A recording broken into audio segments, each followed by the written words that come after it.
ডাস্টবিনে ফেলাই দিল, তখন কিন্তু সবই চলে গেল। আপনি তাড়াতাড়ি বল দেন। তুই এত অস্থির হইতেছিস কেন? হীরাটা তো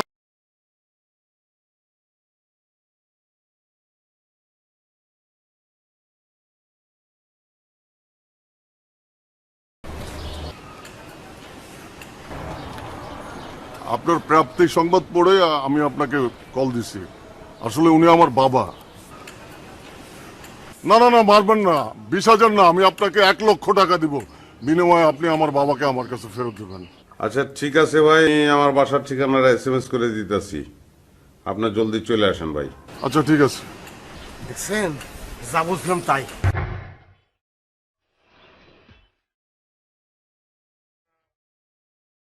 টাকা দিব তো? হ্যাঁ দিব বেটা, 1,00,000 টাকা লেগেছে। কি মনে করছো? 1,00,000? লোকটা না শয়তান, কিন্তু দেখে কিন্তু বোঝা যায় না। আর পোলারা এর লেগে 1,00,000 টাকা খরচ করতে রাজি। সে বলছে তারা নাকি তারে ফালাই দিছে। এক কাজ করি, গলা টিপা মাইরা লাই। এই ধরনের লোকের পৃথিবীতে বাইসে থাকার কোনো দরকারই নেই। কি বলেন? বাবা, হুম? আপনাকে যারা টেলিফোন করেছিল হুম। তারা আমার সন্তান না। ও কারণ আমার কোনো ছেলে মেয়েই না। আহা। আর যারা 1,00,000 টাকা আপনাদেরকে দিতে চাইছে হুম। তাদের কাছে আমার মূল্য 50,00,000 টাকা। কিসে কি কি বিষয়? কি খুলে কোন? আমি আর হ্যাঁ হ্যাঁ। কোচি মিলে একদিন একটা হীরা চুরি করি। তারপর বাবা, এই হীরাটা আমার জীবনের একমাত্র সম্বল বাবা। পরিস্থিতি ভালো না বলে আমার কিছুদিন পালায় থাকতে হইতেছে বাবা, এটা আমি আপনার কাছে রেখে যেতেছি। আপনি ছাড়া আমার বিশ্বস্ত কেউই নাই। পরিস্থিতি ঠান্ডা হইলে আমি আপনার কাছ থেকে নিয়ে নেব বাবা, আপনি এটার হেফাজত করেন। ধরেন।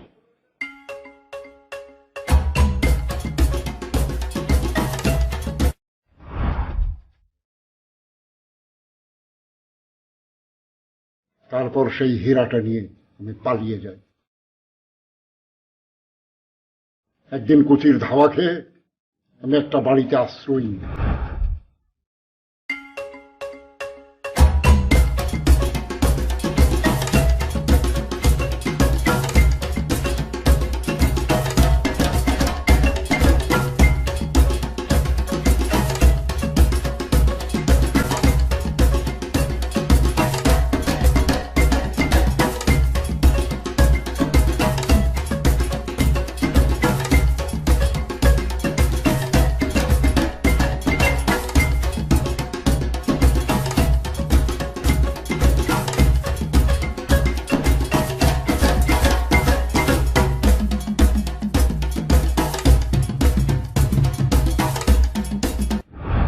সেই বাড়িতে একটা ছবির ফ্রেমের ভিতরে আমি হীরাটা লুকিয়ে রাখি।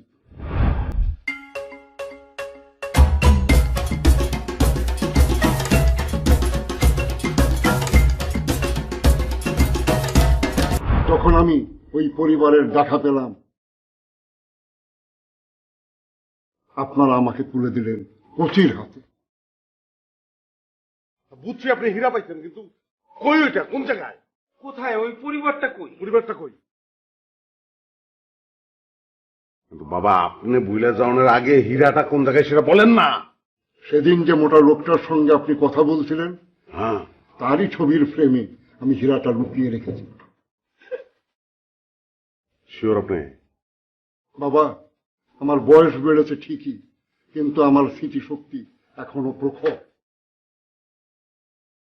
তোমার লেগেছে এত যে ভালো, চাঁদ বুঝি তা জানে,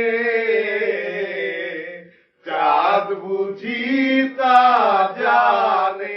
We love you, we love you, we love you, আব্বা। এই তুমি আব্বা, আব্বা ওঠে আব্বা।